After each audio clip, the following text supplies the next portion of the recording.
The envelope was falling, and in 3 seconds, everything Rex's mother had worked for would be destroyed.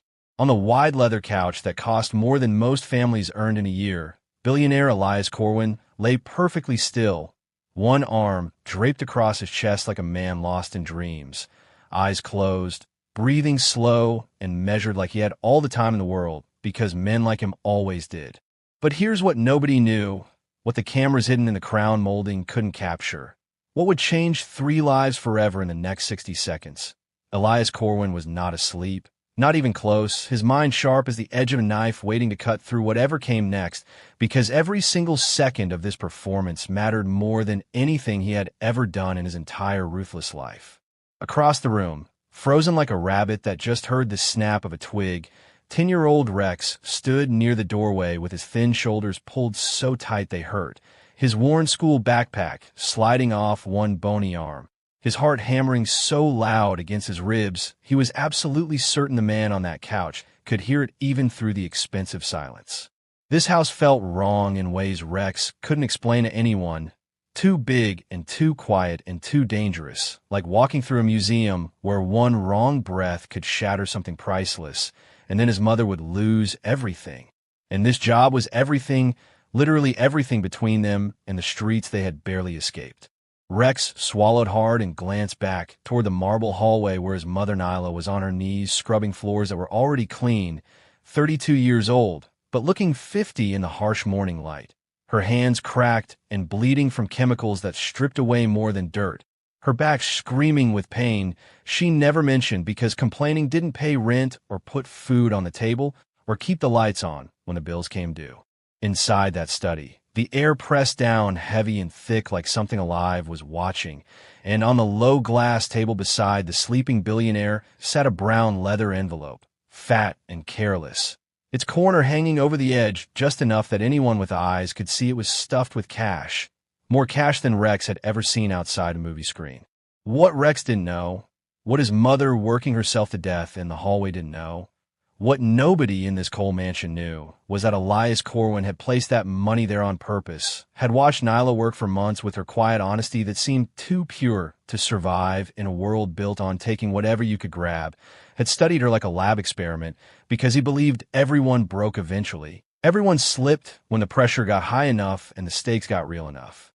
Now, there was the boy, and Elias had noticed him the moment those worn shoes crossed the threshold. Jacket too thin for the biting cold outside, eyes that watched everything like a trapped animal calculating escape routes. Because children like that learn fast, or they didn't survive at all, and survival left marks you carried forever.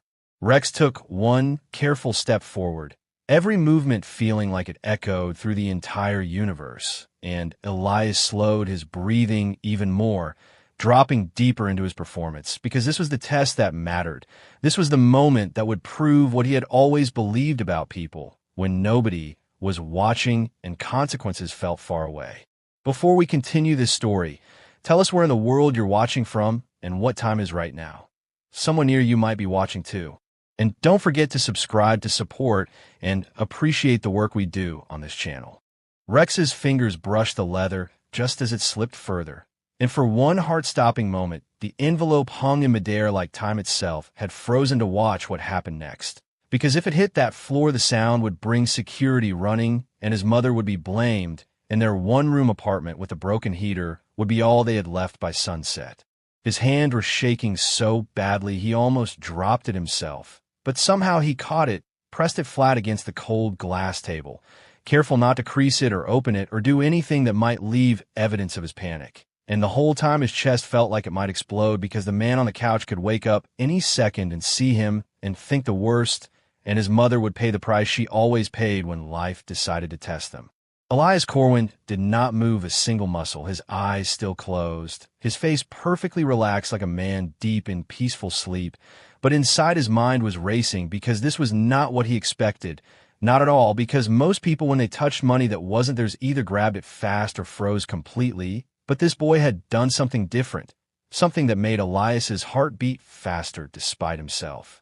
Rex slowly slid the envelope back to the center of the table, lining it up carefully the way his teacher taught him to straighten papers before turning them in, his movements precise and gentle like he was handling something fragile that mattered.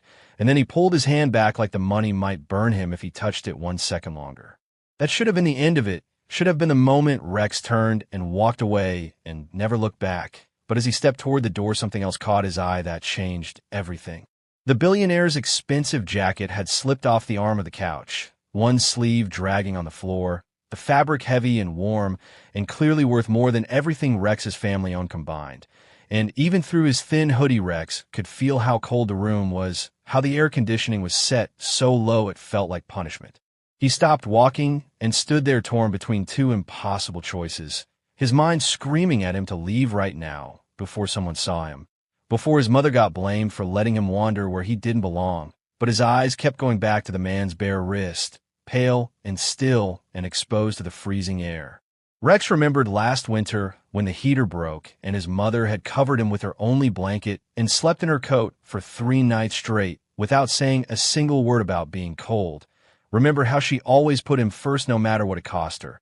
And something in that memory made him take another step forward, even though everything in his survival instincts told him to run. Elias felt the movement immediately, the soft shift of air, the whisper of worn shoes on expensive carpet, and he thought to himself with cold certainty that now we would see who this boy really was. Now the mask would slip, and the truth would come out the way it always did when people thought they were alone with temptation. Rex bent down and lifted the fallen sleeve, surprised by how heavy the jacket was, his thin arms straining as he carefully pulled it back up and draped it over the man's chest so it wouldn't slip again, tucking it in at the shoulder the same gentle way his mother tucked him in every night. Then he stepped back and stood there for a moment staring at the sleeping man's face, not with curiosity or greed or anything Elias had expected, but with something that looked uncomfortably close to genuine concern. And he whispered, so quietly the words were barely real, "Don't get sick," before turning and walking out of the room like nothing had happened. Elias Corwin remained perfectly still long after the door clicked shut, his heart pounding harder than it had in years, because his chest had just cracked wide open and something inside him that he thought was dead forever had started to shift in ways he didn't understand and definitely didn't want. Elias opened his eyes the second he heard the door close. And what he saw made his stomach twist in a way no boardroom battle ever had, because the envelope sat exactly where he left it, untouched except for being saved from falling, and his jacket was draped across his chest with a care that spoke of hands that knew what it meant to look after someone who couldn't look after themselves. He sat up slowly and reached for the jacket, feeling the way it had been tucked just right so it wouldn't slip again, and that small detail bothered him more than he wanted to admit, because care like that didn't come from fear of getting caught. It came from somewhere deeper, from the kind of person who had been taught that kindness mattered even when nobody was watching to reward it. Most tests ended cleanly with a simple pass or fail, guilty or innocent, trustworthy or broken. But this one sat in his chest like a stone he couldn't swallow because the boy had revealed something Elias spent his entire adult life believing didn't exist anymore in people who had nothing to lose. He stood and walked to the wide window overlooking the city, watching the streets below buzz with the kind of ordinary life he had stopped noticing decades ago. Back when he convinced himself that money proved character and poverty proved failure, and anyone still struggling had simply failed some fundamental test of worthiness. The boy had passed a test Elias didn't even know he was giving, had shown more character in 60 seconds than most of the millionaires Elias surrounded himself with showed in a lifetime, and that truth sat like acid in his throat because it meant everything he built his philosophy on might be a lie. But one good moment didn't erase years of experience watching people disappoint him, watching them smile to his face and scheme behind his back, watching them prove again and again that everyone had a price if you just found the right number. And Elias Corwin didn't get to where he was by being soft or sentimental or stupid enough to believe in fairy tales about honest poor people. He turned back toward the study and pressed a button on his phone, his voice calm and cold as winter when he said, "Security, I want a second setup," and then lowered his voice even more as he added, "This time I want real pressure, the kind that shows what people do when they're desperate and nobody's coming to save them." Within minutes, the house shifted into quiet motion. staff moving without drawing attention, cameras adjusting angles. Everything subtle and invisible to anyone not trained to notice the machinery of wealth and control. Elias placed a new envelope on the same table, thicker this time, stuffed with $500 in cash, enough money to change a week or a month or maybe a whole life for people like Nyla and her son, enough to pay overdue bills and buy groceries without counting pennies and maybe sleep one night without fear pounding at the door. He also placed a broken porcelain figurine beside it, expensive and rare and deliberately cracked that morning, positioned to look like damage caused by carelessness, by someone who didn't belong in this world touching things they had no right to touch. Then he sat back down on the couch and closed his eyes again, his heart steady now, his mind clear, because this was the real test, not whether the boy would steal when opportunity knocked, but whether honesty could survive when the stakes got higher and the pressure got worse. And speaking the truth meant risking everything his mother had worked her whole life to build. The house manager's voice cut through the hallway like a blade, sharp and cold, and carrying the weight of judgment that poor people learned to fear from birth, calling out, "Mrs. Nyla," in a tone that made her stomach drop before she even understood why. She dropped her scrub brush into the bucket and stood up fast, her knees screaming from hours on the marble floor, her mind already racing through everything she might have done wrong, every surface she might have missed, every rule in this impossible house she might have broken without knowing. Rex heard it too, and his heart started hammering again, that same panic from earlier flooding back twice as strong. Because adults only used that voice when something bad was about to happen and somehow it was going to be his fault. When Nyla walked in the study with Rex frozen beside her, she saw the scene laid out like evidence at a crime scene. The envelope thick with cash, the broken figurine, and the billionaire on the couch looking like he was still asleep, but something about it felt wrong, felt staged, felt like a trap she had walked into without seeing the wires. The manager stood there with his arms crossed, his face neutral but his eyes cold, and he asked in that same cutting voice, "What happened here?" And Nyla felt every muscle in her body go tight because she genuinely didn't know, had been scrubbing floors in the hallway, had trusted her son to just drop off her lunch and leave without touching anything or looking at anything or existing in a way that might offend the people who owned everything, including her time and her dignity. Rex's throat went dry as sand, his hands clenched so tight his nails cut into his palms, and every instinct in his 10-year-old body screamed to say nothing, to let silence protect him the way it always did, because speaking up when you were poor and black and standing in a room full of power only ever made things worse. The manager's eyes landed on Rex like a spotlight, like an accusation, and he said slowly, "Did you touch anything in this room?" And Rex felt the weight of that question crush down on his chest, because the truth would sound like a lie, would sound like exactly the kind of story guilty people tell when they're caught. And his mother was standing right there watching her whole life balance on whatever came out of his mouth next. Nyla wanted to scream, wanted to grab her son and run, wanted to go back in time and never take this job in this house with this man who tested people like they were laboratory rats. But instead she just stood there with her bleeding hands and her aching back, and waited to see if the world would be fair for once or if it would do what it always did to people like them. Rex looked at the envelope, then at the broken figurine, then at his mother's face, and he saw everything written there. The exhaustion, the fear, the years of sacrifice, the desperate hope that this job might finally be the thing that saved them. And he knew with absolute certainty that the truth could destroy all of it in the next 10 seconds. But he also remembered his mother's voice late at night when she thought he was asleep, whispering to herself like a prayer, "We don't have much, but we don't lie, we don't steal, we don't become what they expect us to be." And those words wrapped around his heart like armor, even as his hands shook and his voice cracked, and he said the words that might cost them everything. "Yes, sir, I touched the envelope earlier because it was falling." The room went so quiet you could hear Rex's heart breaking, and Nyla felt the ground disappear beneath her feet as she watched her son's honesty land like a confession in a courtroom where the verdict was already written. The manager's eyebrow lifted in that way powerful people do when they've caught someone exactly where they expected to catch them, and he turned to the broken figurine sitting there like planted evidence, his voice dripping with false concern as he asked, "And what about this piece? Did you break it too?" And Rex's eyes went wide, because he hadn't even noticed the figurine until that moment, hadn't touched it, hadn't been anywhere near it. But the way the question was asked made it sound like guilt was already assumed, and denial would just be adding lies on top of theft. Nyla's voice came out before she could stop it, raw and desperate. "I'll pay for it. I don't know how yet, but I will. Please don't punish my son." And those words cut through Elias Corwin's chest like he'd been stabbed, because he heard in them every parent who had ever begged for mercy they didn't deserve to need. Every mother who had offered to sacrifice herself for a child who did nothing wrong except exist in a world that was already against them from birth.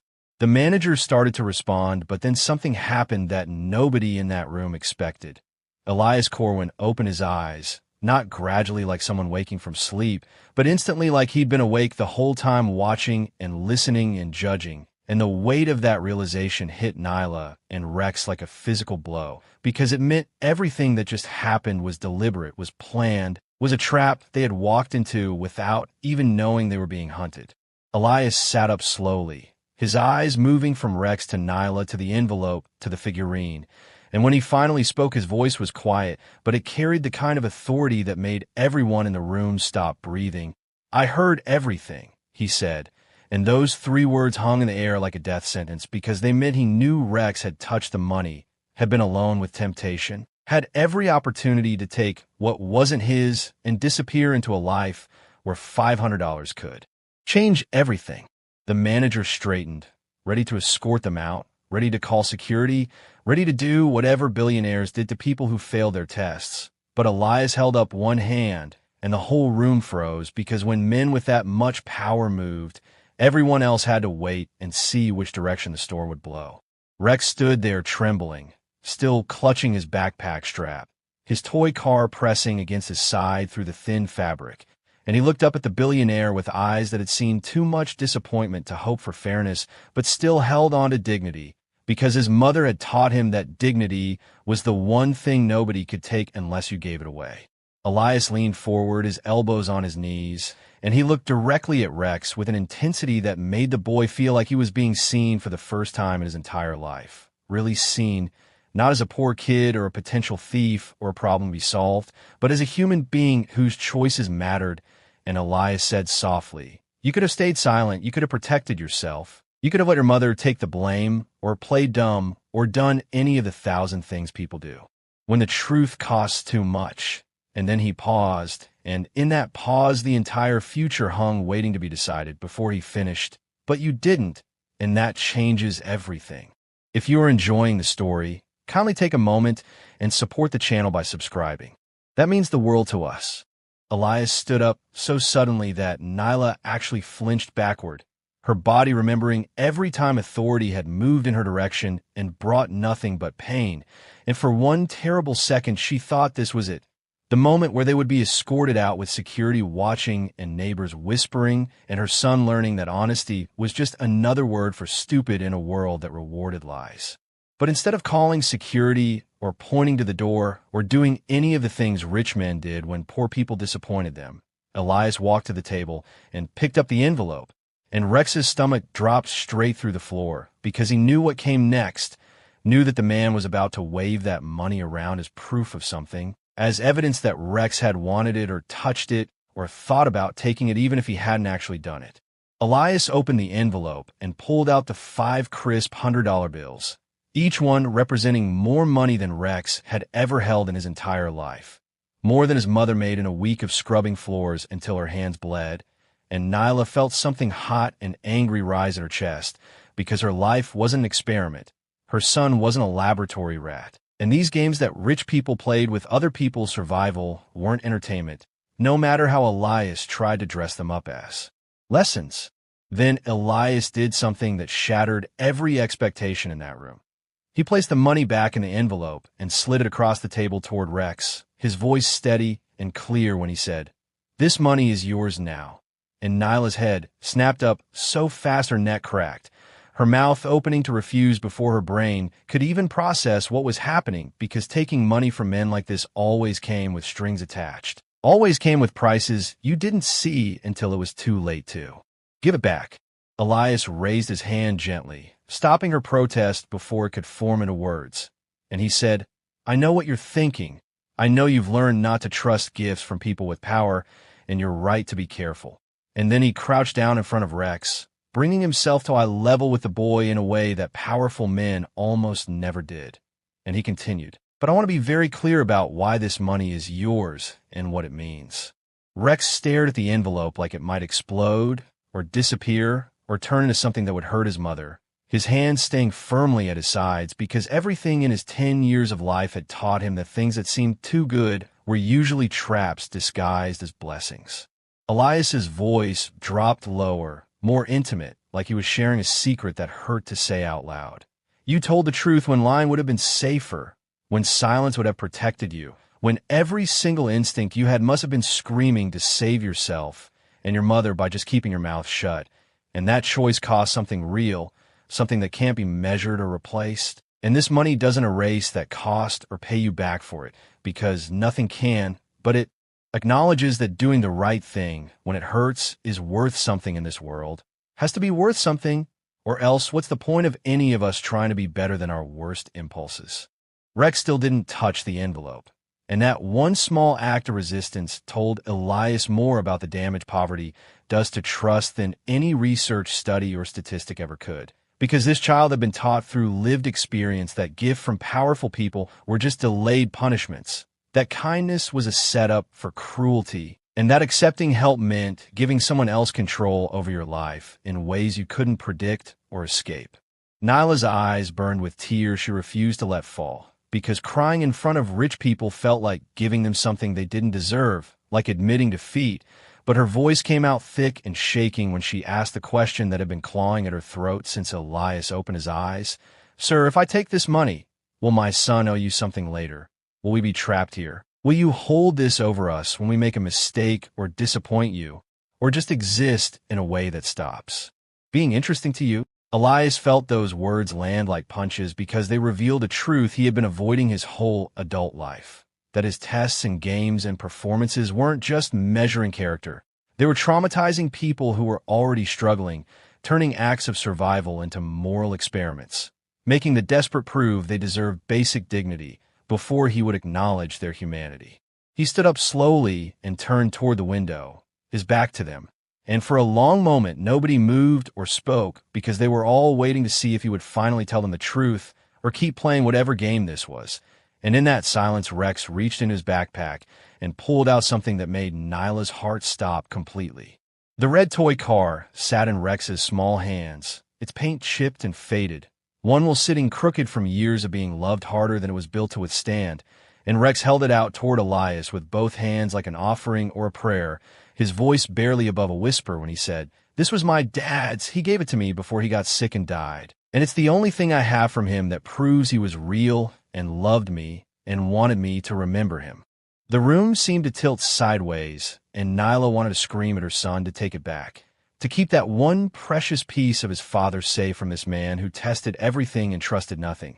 But Rex kept talking, his words spilling out in a rush like he had to say them before courage failed him completely. "If you're giving me something I never asked for, then I want you to have this so it's fair. So you can't say later that we took from you without giving anything back because my mom taught me that we don't owe anybody anything we can't pay, and we don't take charity that comes with invisible prices." Elias turned around slowly, his eyes landing on that cheap plastic car that probably cost $3 new and was worth nothing to anyone except the child holding it like it was made of gold. And something inside him cracked wide open because he suddenly understood what real wealth looked like, what it meant to guard your goodness not because it was cheap, but because it was literally all you had left after life took everything else. He stepped forward and gently pushed the toy car back toward Rex, his voice thick with emotion he didn't bother hiding anymore. "No, that stays with you. That's yours, and nobody has the right to take it or borrow it or hold it hostage. And this money, this envelope, this also stays with you with no strings and no debts and no tests, because I'm the one who owes you something now. I'm the one who needs to learn what you already know about being human." The black car that showed up outside Nyla's apartment building the next morning looked so out of place it might as well have been a spaceship, clean and expensive and drawing stares from every neighbor who happened to glance out their window.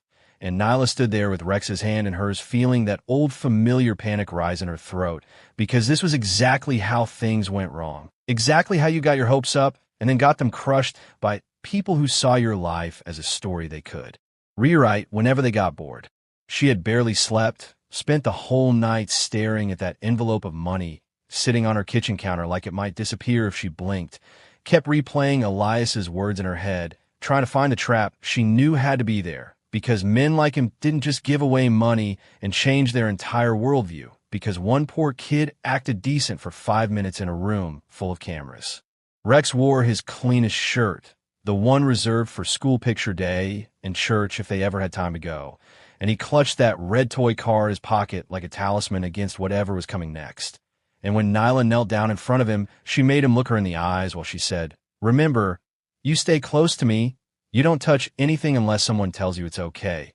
And if anything feels wrong, we leave. I don't care how nice it seems or what he promises. We can always leave." The drive to the mansion was silent except for the hum of expensive machinery and the sound of Rex's breathing, too fast and too shallow, like he was preparing for battle instead of breakfast, and Nyla squeezed his hand 3 times in their secret code that meant, "I love you. We're safe. We're together," even though she wasn't sure the second part was true anymore. When they arrived, Elias greeted them at the door himself. No suit this time, just a sweater that probably cost more than Nyla's rent, but looked almost normal, and his eyes were different too, softer somehow, tired in a way that suggested he hadn't slept much either. And when he said thank you for coming, it sounded like he actually meant it, like he was genuinely grateful they had taken the risk of trusting him for one more morning. He led them to the kitchen, and the smell hit Rex so hard he actually stopped walking. Warm bread fresh from the oven, eggs cooked with real butter, not the cheap oil his mother used to make their food stamps stretch further, coffee that smelled rich and dark, and nothing like the instant powder they mixed with tap water at home.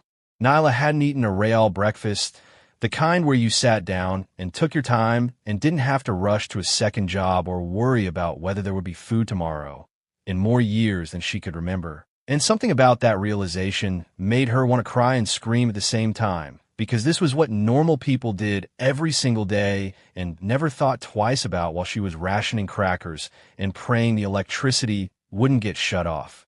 They sat at the table, all 3 of them, and Elias started talking, not about business or rules or expectations, but about his own childhood, about a father who believed fear built discipline and love made you weak, about growing up in a house where mistakes weren't teaching moments, but crimes that demanded punishment, about learning to survive by never trusting anyone and never showing vulnerability and never believing that people could be good just because it was the right thing to be. Nyla's fork stopped halfway to her mouth when Elias said the words that would change everything. "I want to offer you something, but this time it won't be a test. It'll be a choice, and the choice is completely yours with no pressure and no consequences if you say no." Her stomach twisted immediately because offers from powerful men always came with consequences no matter what they promised, always came with invisible strings that tightened around your throat the moment you stopped being useful or interesting or whatever it was they needed you to be that day. Elias leaned back in his chair, his coffee cup wrapped in both hands like he needed something to hold on to, and he continued, "I want you to move. Not here to this house, because that would be weird and uncomfortable and probably feel like I'm trying to control you, but somewhere better than where you are now. Somewhere with heat that works and walls that don't have mold, and a neighborhood where Rex can play outside without you worrying every second that something bad is going to happen." Nyla's heart started pounding so hard she could hear it in her ears, could feel it in her fingertips, and Rex looked up at her with those big eyes that still believed the world might be fair someday. And she wanted to protect him from this moment, from this hope that felt too big and too fragile to survive contact with reality. Elias kept going, his words coming faster now, like he needed to get them all out before courage failed him. "And I want Rex in a school where he can actually learn, where the teachers have time to see how smart he is, where there are books that aren't falling apart, and computers that actually work, and a library and art classes and all the things that kids deserve, but somehow only rich kids get because we've built a system that punishes people for being born in the wrong zip code." The offer hung in the air like smoke, beautiful and dangerous and impossible to grab without getting burned, and Nyla felt her hand start to shake because this was everything she had worked for, everything she had sacrificed for. Everything she had prayed for on nights when the hopelessness felt like drowning, and yet something deep in her gut screamed that accepting it would cost something she couldn't afford to pay. Rex's voice came out small and confused when he asked, "Mom, is this real?" And Nyla didn't know how to answer because she had spent his entire life teaching him to be suspicious of easy answers and generous offers from people who had never struggled. And now here was this billionaire offering them a future that looked like the dream she had given up years ago.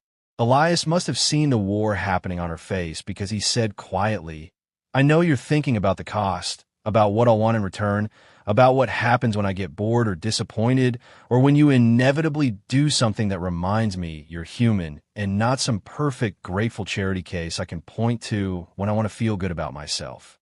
Nyla's eyes snapped up to meet his because those were exactly the words in her head, the exact fear that had kept her up all night, and hearing him say them out loud felt like he had reached inside her chest and pulled out the truth she was too afraid to speak. His voice dropped even lower, more serious, carrying the weight of someone who understood exactly what he was asking. "So here's what I'm offering. Independence, not dependence, ownership, not rent, legal documents that protect you, not me, and the absolute right to walk away at any time for any reason without explanation or apology. Because if this is real, if I'm actually trying to do something right instead of just performing goodness for my own conscience, then you need to have the power to leave. Because without that power, this is just another cage with prettier bars." Nyla stood up, so abruptly her chair scraped against the floor with a sound that made everyone flinch, and she said the words that had been building in her throat since the moment Elias started talking. "I need air. I need to think. I need to not be in this kitchen that smells like a life I've never had while you offer me things that sound too good to exist in the same world where I've spent the last 10 years barely surviving." She walked out into the garden without asking permission, without waiting for approval, and Elias let her go because control wasn't the same as care, and he was finally learning the difference even though it came decades too late. Rex followed his mother outside, his small hand finding hers automatically, and they walked in silence through perfectly trimmed hedges and flowers that probably cost more to maintain than their entire monthly budget. And everything about this place reminded Nyla that she didn't belong here, would never belong here, no matter how many kind words got spoken over expensive breakfasts. After a few minutes, Rex tugged on her sleeve, his voice careful and quiet the way kids talk when they're afraid of saying the wrong thing. "Mom, are we in trouble?" And that question broke something in Nyla's chest because her son had learned to associate opportunity with danger, had learned that good things were just setups for bad things. And that was her fault for raising him in a world where survival meant suspicion and hope was a luxury they couldn't afford. She crouched down in front of him, forcing herself to smile even though tears were burning behind her eyes. "No, baby, we're not in trouble. Not at all." And Rex looked at her with the kind of wisdom that 10-year-olds shouldn't have when he asked, "Then why do you look scared?" And Nyla realized she couldn't lie to him anymore, couldn't protect him from the truth that big choices were terrifying even when they led to better places. She took his face in her hands, her cracked and bleeding hands that told the story of every floor she had scrubbed and every chemical she had touched. "Because this is like when I had to leave your grandmother's house, when I had to choose between staying somewhere familiar that was slowly killing us or leaving for somewhere unknown that might be better or might be worse. And making that choice meant accepting that I couldn't see the future and couldn't guarantee it would work out and couldn't promise you that everything would be okay, even though that's what mothers are supposed to do." Rex thought about that for a long moment, his fingers playing with the toy car in his pocket, and then he said something that shifted everything. "But we made it. We left Grandma's house, and we made it. We're still here, and we're still together, and you're still my mom, and I'm still me. So maybe this is like that too. Maybe scary choices are just how life moves forward when you're brave enough to let it." They walked back inside together, Nyla's hand wrapped around Rex's like an anchor, and when they entered the living room, Elias was standing by the window, looking out at the city, and he didn't turn around right away because he was giving them space to decide without the pressure of his presence. Nyla took a deep breath that felt like jumping off a cliff, and she said the words that would change their lives forever. "I won't be owned. My son won't be used to prove a point. And if this ends the moment we disappoint you, then I don't want it. I'd rather struggle with my dignity than than survive on someone else's charity that comes with expectations I can't meet. Elias turned around, and his face showed something Nyla didn't expect. Respect, real respect, the kind that recognized strength instead of seeing vulnerability as weakness. And he said simply, "Those are fair conditions, and I agree to all of them. And I want in writing with lawyers who work for you, not me. And I want you to have the independence to walk away whenever you need to, because this isn't about me saving you.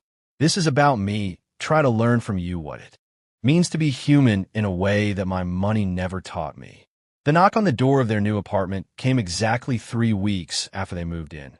3 weeks after Nyla finally let herself believe that maybe this time things would stay good.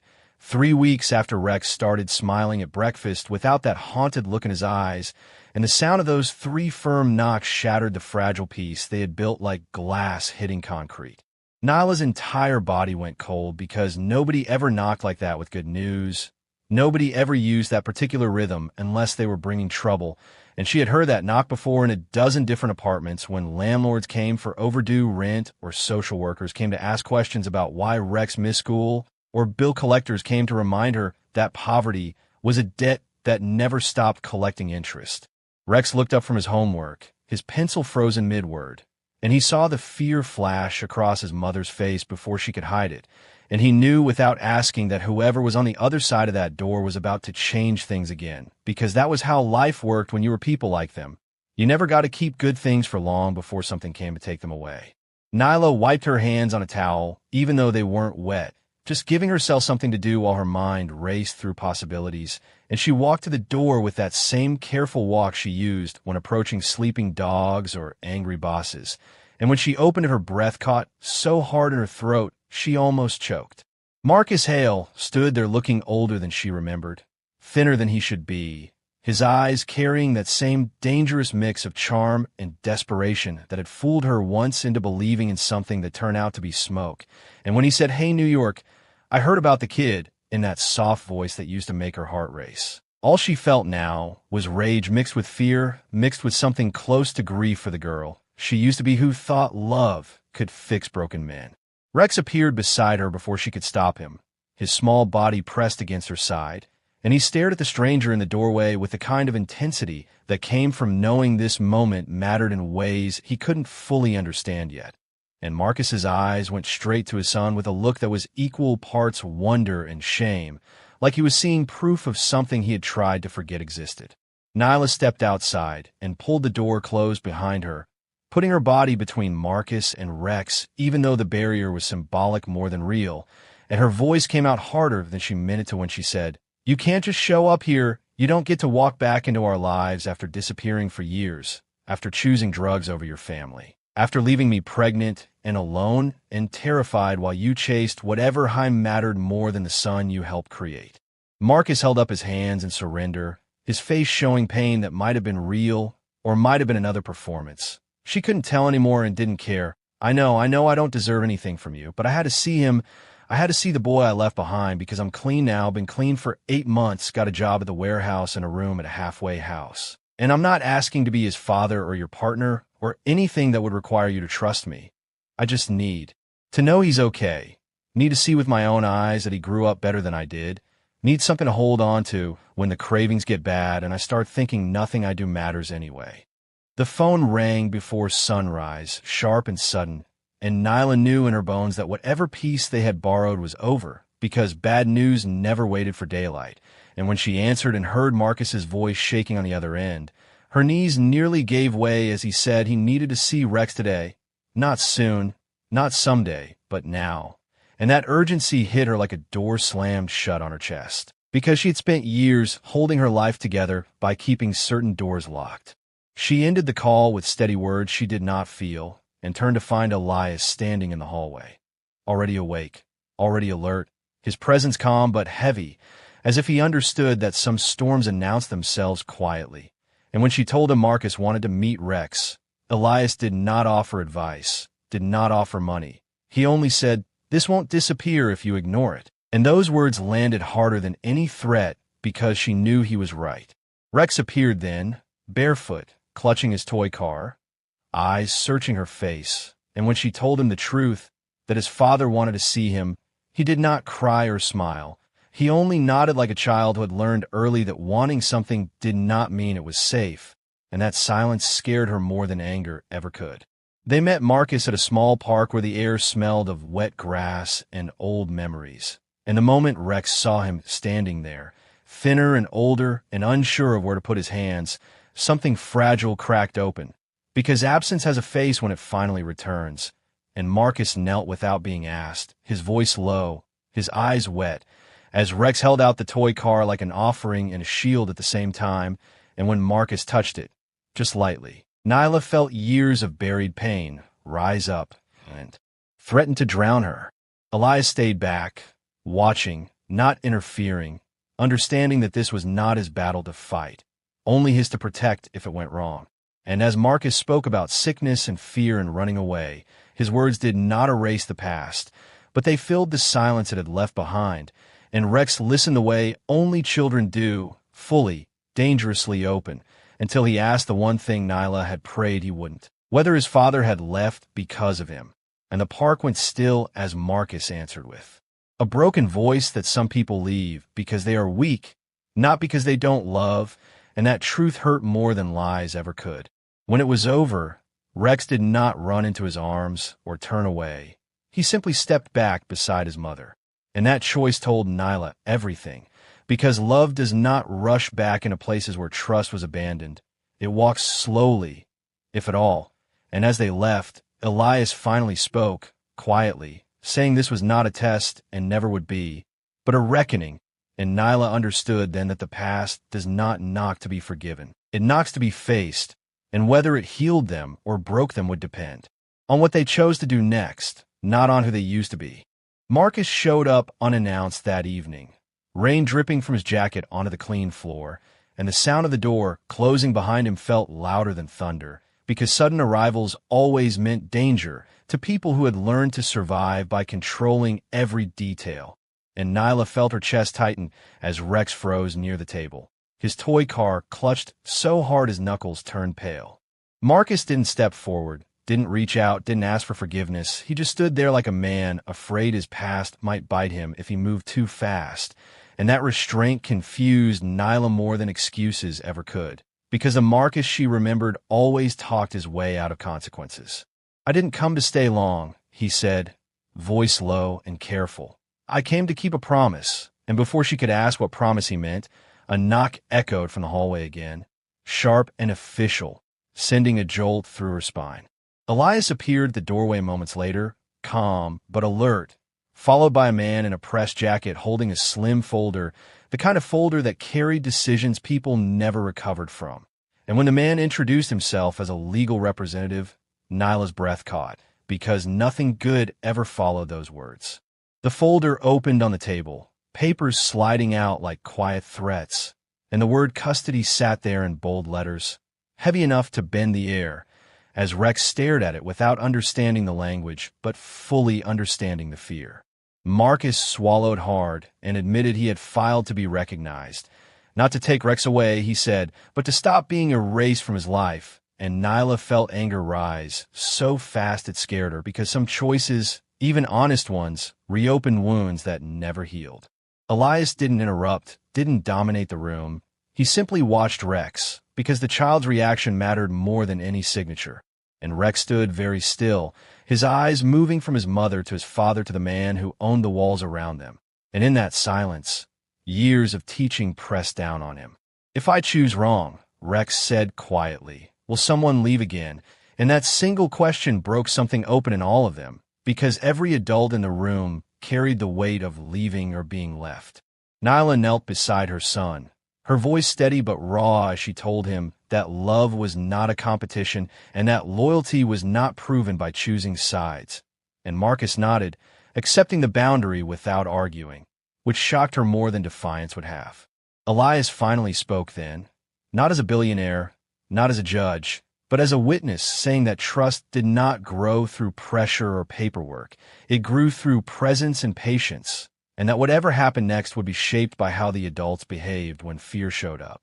Rex looked down at his toy car, then placed it on the table between them, a small act that carried more meaning than any contract, because it said he was not ready to give anyone full control. And as the rain tapped against the windows and the lawyer quietly closed his folder, Nyla understood that this was no longer about the past being forgiven. It was about the future being earned, one careful moment at a time, with no guarantees and no shortcuts. Thunder slammed against the sky so hard the windows rattled, and the power flickered just once before the room fell into a tense half-darkness, the kind that makes old fears wake up fast. As Nyla reached for Rex without thinking and pulled him close, her heart pounding with the same rhythm she remembered from nights when she had nothing but her arms to protect him. Rain lashed the glass, loud and angry, and Rex pressed his face in her side, asking if the house was safe, because storms always felt bigger to children who had learned that safety could disappear without warning. Before she could answer, the doorbell rang, sharp and urgent, cutting through the thunder, and Nyla froze because no one came during storms unless something was wrong.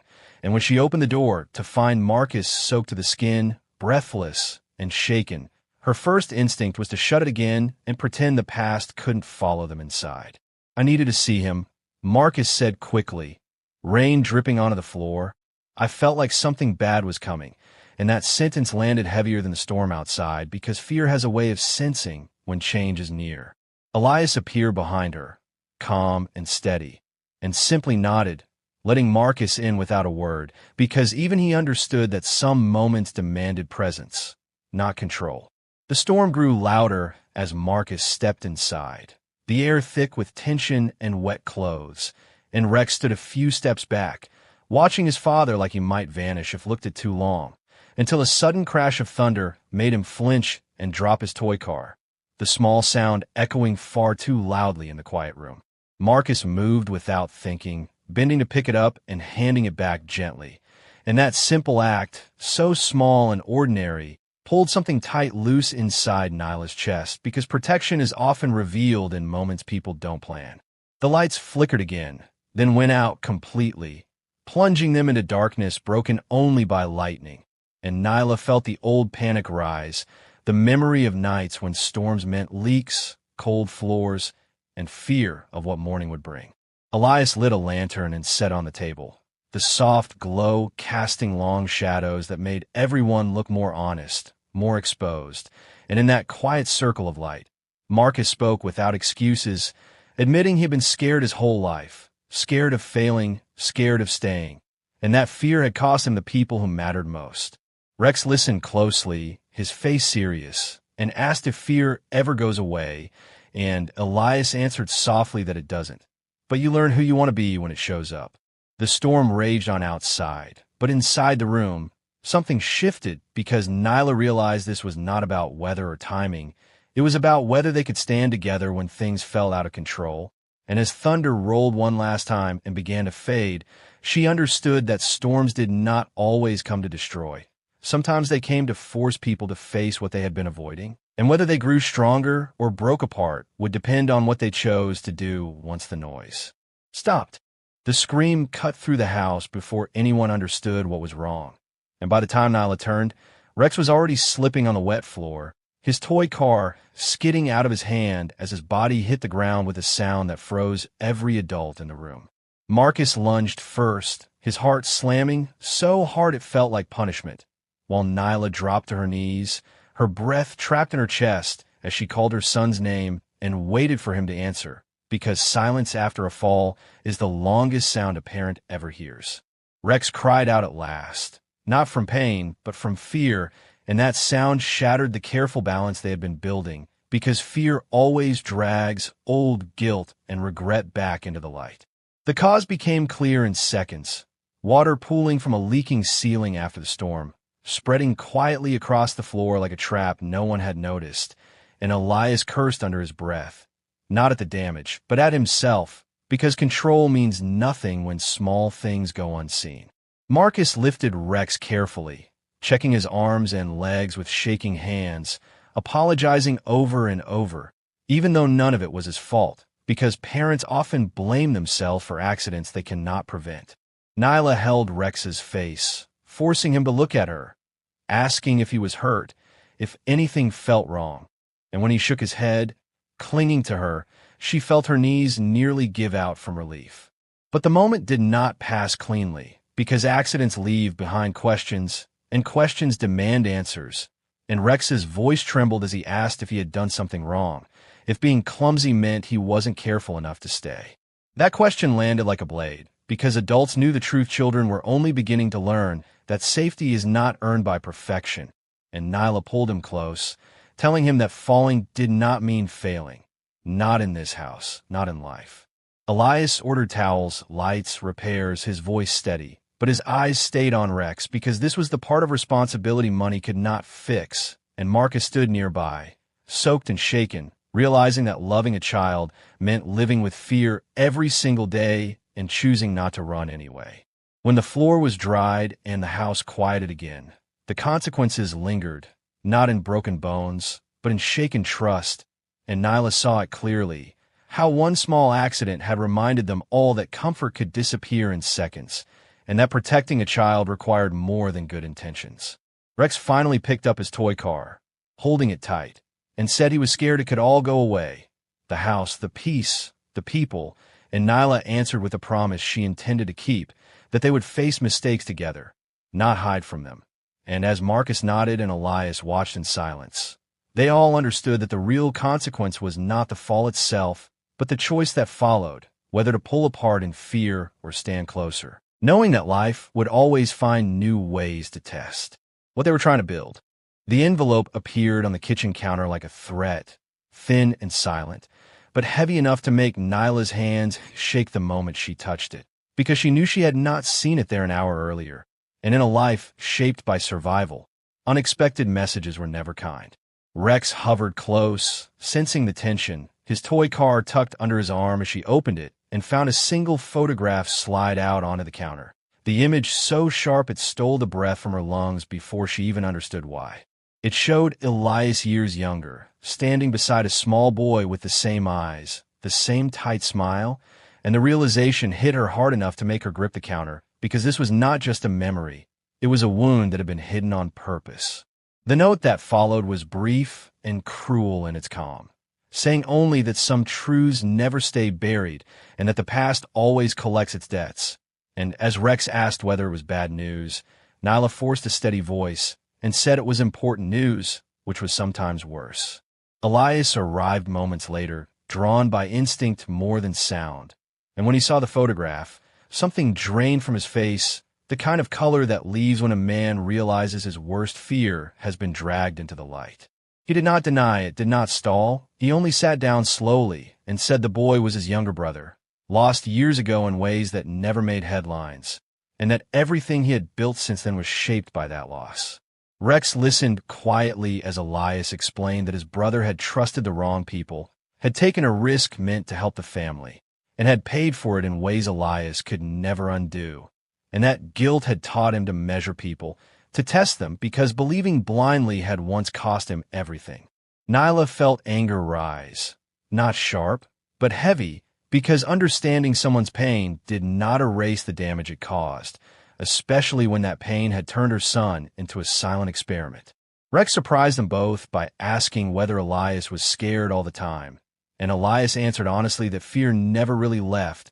It only changed shape, and that fear had taught him control instead of compassion until Rex walked into his house and broke that pattern. The room went quiet as the weight of that confession settled, and Nyla understood then that the envelope was not a warning meant for her, but a reminder meant for Elias, that secrets rot from the inside and eventually poison everyone nearby.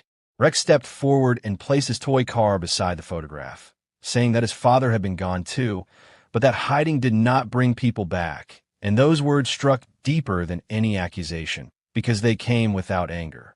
Elias closed his eyes for a long moment, then promised that whatever was coming, whatever truth followed that envelope, it would not be faced with silence or tests. And as Nyla watched him fold the photograph carefully and set it aside, she knew this secret would not just change how she saw him. It would decide whether the fragile trust they had built could survive the weight of the past finally demanding to be seen. The power went out without warning, plunging the house in a sudden darkness, and the sharp click of silence that followed felt louder than any alarm, because when lights die, old fears wake up fast, and Nyla's first thought was Rex, whose small hand she grabbed as instinctively as breathing. A single emergency lamp flickered on, casting uneven shadows across the room, and in that uneasy glow, Elias stood by the study table, his face tight with a decision he had clearly been wrestling with long before the lights failed. "We need to talk," he said quietly, and those 4 words carried the weight of endings people pretend not to see coming. On the table sat another envelope, thicker than before, placed so carefully it looked like it had been measured down to the inch, and Nyla's stomach dropped because she recognized the pattern, even though she had hoped it was over. Rex noticed it too, his shoulders stiffening as he clutched his toy car, and Marcus shifted uneasily, understanding that whatever this was, it mattered. Elias did not lie about it, did not soften it with speeches. He simply said this was the last test he would ever set, not to judge, not to punish, but to see whether everything that had been said meant anything when fear and temptation stood in the same room. Inside the envelope was enough money to change everything again, enough to walk away clean, to end the legal stress, the shared space, the uncertainty, and the offer was clear even before Elias explained it, because money always speaks its own language. "If you take this," Elias said, his voice steady but heavy, "you leave tonight, no questions, no ties, no more storms from my past touching our lives," and Nyla felt anger and exhaustion collide her chest, because she was tired of choices that felt like traps no matter which way she turned. Rex looked at the envelope for a long moment, then looked at his mother, then at Marcus, and finally at Elias. And in that silence, years of teaching pressed down on him harder than any adult voice ever could. He asked whether taking the money meant people would stop trying, stop staying, stop showing up when it was hard, and Elias did not answer for him, because answers given too quickly steal meaning. Nyla wanted to speak, to protect him from the weight of choice, but she stopped herself, knowing this was the moment that would live with him long after childhood faded. Rex stepped forward, placed his toy car on top of the envelope, and said quietly that money fixed problems but broke promises, and that he was tired of people leaving because it was easier than staying. Marcus's eyes filled, Elias's jaw tightened, and Nyla felt tears burn as she realized the test had already been answered, not with courage born from comfort, but with courage learned through loss. Elias pushed the envelope away, his voice thick as he said the test was over forever, that nothing in that house would ever again be measured by what someone could take. And as the lights flickered back on and the room brightened, they all understood that this choice had changed something permanent, because the hardest tests are not the ones we pass, but the ones we refuse to keep repeating.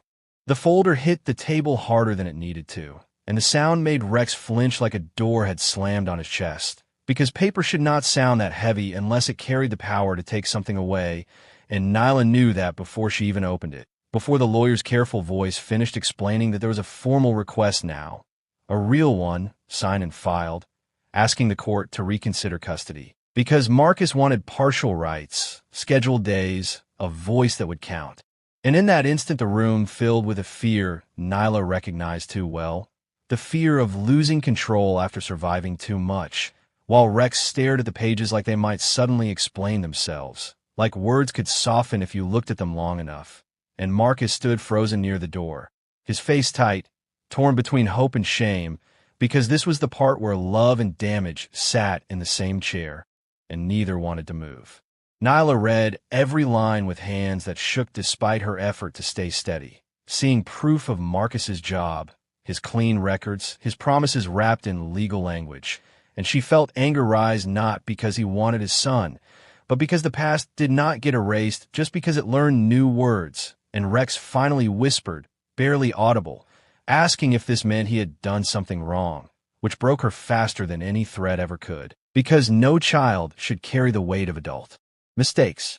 Elias stepped closer then, not loud, not commanding, but present in a way that made the air settle, reminding them without saying it that power did not have to push to be felt. And he spoke carefully, saying this choice would shape Rex more than money, more than schools, more than comfort, because children remember who fought for them and who listened when fear spoke first.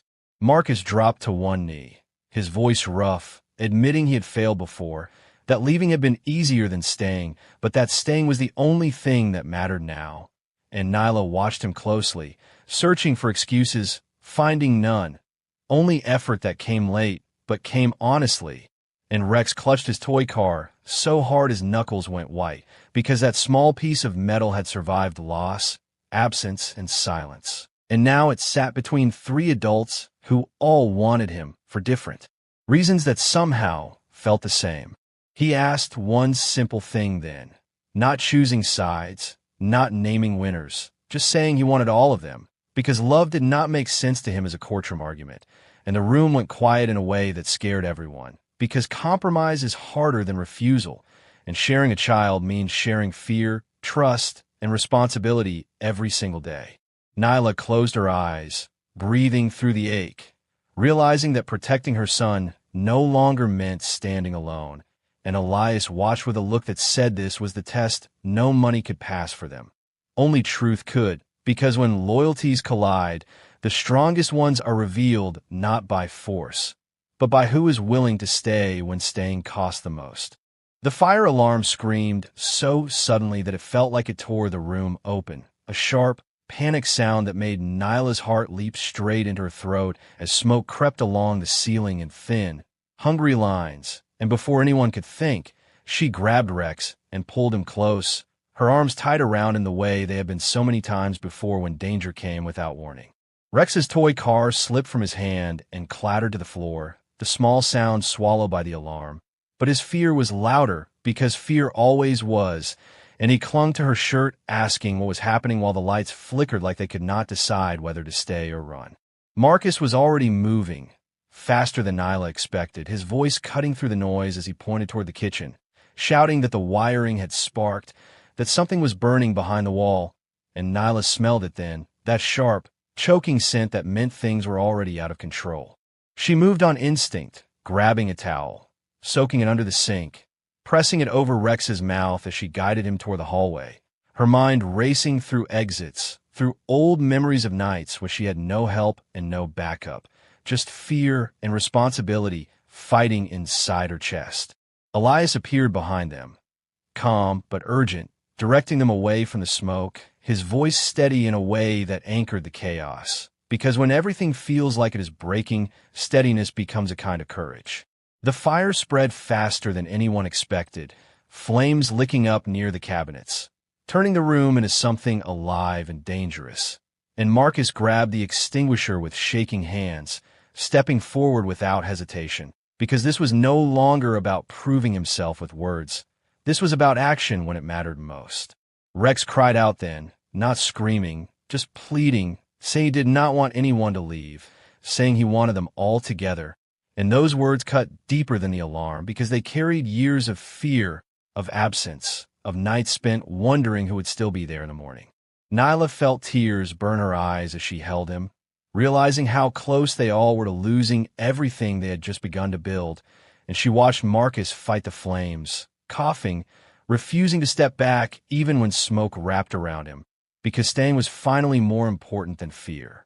When the fire died down, leaving behind scorched walls and a heavy silence, the alarm finally stopped, and the quiet that followed felt unreal, like the world was holding its breath to see what they would do next. Smoke hung in the air, their hearts still racing, and Marcus sank to his knees, exhausted, looking at Nyla with a face full of apology and resolve, saying they would rebuild, but he would not run this time. Not from danger, not from responsibility, not from his son. Nyla held Rex tighter, her body trembling as the shock settled in, understanding that safety was never guaranteed, that love was tested not in comfort but in crisis, and that this night, with its fear and fire, had stripped them down to what truly mattered, because when everything else burned away, what remained was the choice to stay, to protect, and to face the future together no matter how frightening it became. The knock came just as the smoke smell finally began to fade. 3 steady taps that cut through the fragile calm like a final question no one could avoid. And Nyla's body, tense before her mind caught up, because after a night like this, every sound felt like another test waiting to be failed. Rex stood between her and Marcus, still clutching his toy car, his eyes wide but dry now, like he'd already cried everything out in the fire and had nothing left to give except courage. When the door opened, it was Elias, his coat darkened by ash from the hallway, his face serious in a way that said this was not a visit for comfort, but for truth, and he stepped inside slowly, looking at the damaged walls, the shaken adults, the child standing too tall for his age, and he nodded once, as if acknowledging something had finally been settled. "Are you all safe?" he asked, not as a billionaire, not as a man who tested people, but as someone who understood that safety was the only currency that mattered in moments like this. And Nyla answered yes, even though her voice shook, because surviving did not mean unscarred. Elias turned to Marcus then, his gaze sharp but fair, and said nothing at first, letting silence do the work, the kind of silence that forces a man to face himself without excuses. And Marcus spoke before being asked, admitting he had failed before, admitting that staying during the fire had scared him more than leaving ever did, because staying meant losing something real if he messed up again.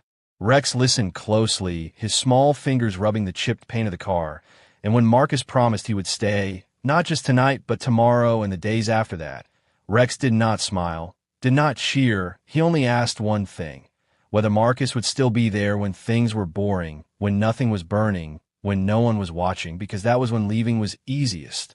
The room went still again, heavier than before, and Marcus nodded, saying yes without adding reasons, and Nyla felt something loosen in her chest. Not trust, not yet, but the space where trust could finally grow. Elias watched this exchange with an expression that held regret and respect at the same time. And he spoke quietly, saying this was the end of the tests, that no more traps would be set, no more lessons hidden behind money or power, because what he had seen tonight was the answer he had been chasing his whole life. The answer that character is revealed not when someone thinks they are alone, but when fear gives them a reason to run and they choose to stay. That line is a Harvard-level truth, one we study in behavioral economics. If you feel that deep in your gut, then welcome to the 20 million people on this channel who see the world differently. You belong here. Hit subscribe now. Nyla looked at her son then, realizing that every choice she had made, every hard night, every moment of honesty had led here to a child who knew his worth without needing wealth to explain it. And Rex stepped forward, placing the toy car on the table between all of them. Not as a sacrifice, not as a trade, but as a reminder. And he said they could build something new as long as no one pretended the past did not exist. Outside, the city lights flickered back to normal. The danger passed, and inside that damaged apartment, something stronger than fear settled into place. Because in the end, the billionaire had pretended to sleep to test a child, but it was the child who woke all of them up, and that truth, once seen, could never be ignored again. If you made it here, then it is a sign that you are destined for this. Subscribe to the channel now, so this won't be the last time you'll find an amazing stories again. Thanks for watching.